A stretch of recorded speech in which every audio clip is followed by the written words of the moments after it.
Well, the sport was segregated flat out of racism back in the 1880s. There were black players who played professional baseball, but through the efforts of folks like Cap Anson, who is in the Hall of Fame now, he basically, and others like him, refused to put their players on the field if black players were on the opposing team. So caving into that pressure, a quote unquote gentleman's agreement was formed to not have black players in the major leagues anymore.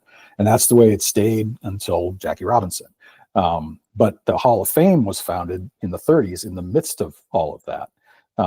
And that was during the Depression, and the area around Cooperstown was particularly hit hard by the Depression because it was a resort area and not many people were going on vacations during the Depression and whatnot.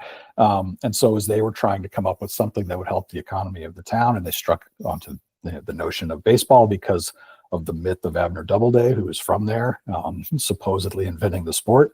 They decided they were going to have a baseball museum of some sort. And then Ford Frick, the president of the National League at the time, decided to say, hey, why don't you go ahead and make it a Hall of Fame, which was great. But then they needed the cooperation of baseball to do that, to get the players interested, to get artifacts, things like that.